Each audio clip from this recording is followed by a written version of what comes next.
مساء الخير واهلا بيكم في ليسن جديد من سلسله ايزي انجلش. والنهارده يا جماعه هنتكلم عن موضوع مهم جدا، هو موضوع how can you remember the words. okay, how can you memorize the new vocabulary. okay, of course احنا دي مشكله بتواجهنا انا شخصيا، بتواجه كل الانجليش ليرنر انهم يحفظوا الفوكاب او يحفظوا الوردز، وبعد شويه وبعد يعني 1 day or 2 days اوكي ينسوا الفوكاب.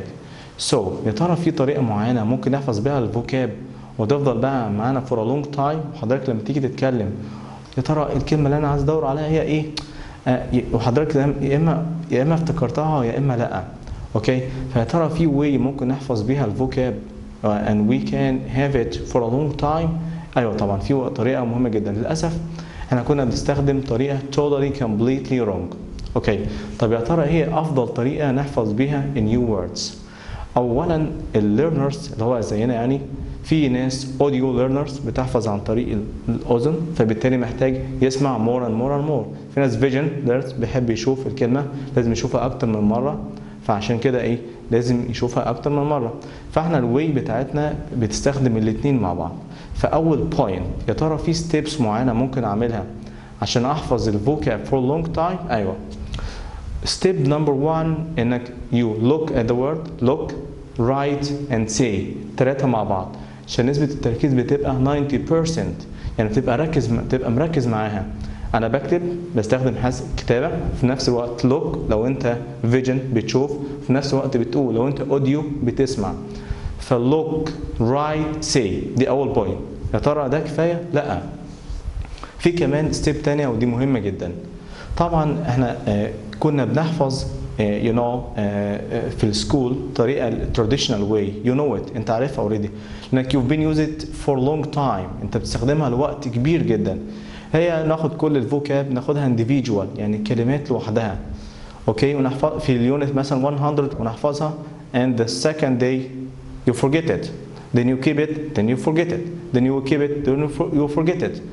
ليه بقى؟ لانك بتحفظ individual words، ومن هنا صعب جدا على يور برين انه يفتكرها، لانها كلمه individual ما عندهاش علاقه باي حاجه معينه.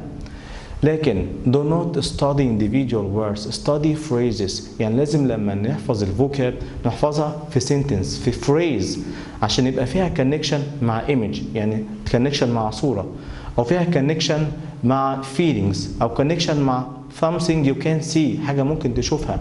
لازم نربط الكلمه دي بحاجه ماديه عشان تبقى سهله جدا لعقلك انه يفتكرها. اوكي، فعشان كده طريقه كمان في ميزه كمان لما تحفظ بالفريز، اوكي، بالسنتنس، هي كمان ان لما when you study phrases، اوكي، انت كمان بتدرس الجرامر وانت مش واخد بالك، لانك طبعا اي سنتنس بيبقى فيها جرامر.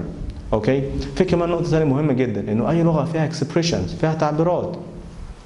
لو انت حافظ individual words، اوكي، مش هتعرف التعبيرات دي معناها ايه، لكن لما تحفظ الفريزز هتعرف تعبر وتستخدم الاكسبريشنز دي في اللغه. ولنفرض مثلا example you made my day، you made my، لو احنا ترجمناها ترجمه حرفيه معناها انت صنعت يومي، لكن في حين انها معناها you make me happy. فعشان كده ان احنا ندرس الفريزز او ندرس السنتنس، اوكي، ما نحفظش just one word. وهديكم اكزامبل هيوضح المساله دي بصوره سهله جدا. ولنفرض ان احنا عندنا في الليسن جديد كلمه delicious، اوكي، delicious معناها لذيذ. اوكي، طب لو انا حفظتها individual delicious delicious delicious I say it and then I forget it، delicious delicious then I say it then I forget it because it's just one word. طيب لو انا حطيتها بقى في phrase، هنقول بقى funny phrase. for example ملوخيه is delicious. اوكي، يبقى هنا انت عملت ربط بين delicious وبين حاجة بتحبها، فبالتالي it's easy for your brain to remember it. يبقى step number 2 make a sentence. okay, it's very important. يبقى step number 1 to write it down, step number 2 make a sentence. okay, as I mentioned. طيب في يا ترى طرق تانية نحفظ بيها الفوكاب؟ في ناس بقى بتحب تعمل بوستر، يعني لو عندي new words بعمل لهم بوستر، اوكي، كبير جدا، وبحطه في everywhere، عندي في الهوم، في الليفينج روم، اوكي، في البيد روم، everywhere، فانا بشوفهم many times، فانا بفتكر new words. طب يا ترى في طرق تانية؟ في كمان طريقه الستيكي نوتس، ان انا بعمل نوت صغيره بكتب عليها النيمز بتاعت الوردز. يعني مثلا عندي تشير، بجيب نوت صغيره بكتب عليها تشير وبلزقها في التشير، door, chair, phone like that. بكتب نوتس صغيرة وبلزقها. اوكي. في كمان اخر حاجة هي your own language. لغتك كمان ممكن تساعدك انك تحفظ الفوكاب الجديدة. For example مثلا عندنا في لغات كلمات في الانجليش لها تساوي معاني تانية في العربي. like مثلا far away او far في الانجليش معناها بعيد جدا، في العربي it's يعني a kind of animal far. فممكن تعمل connection بين far away اللي في الانجليش و far في your own language. so احنا قلنا كده اكتر من طريقة نحفظ بها الفوكاب، ولكن the most important one اهم واحدة انها study phrases.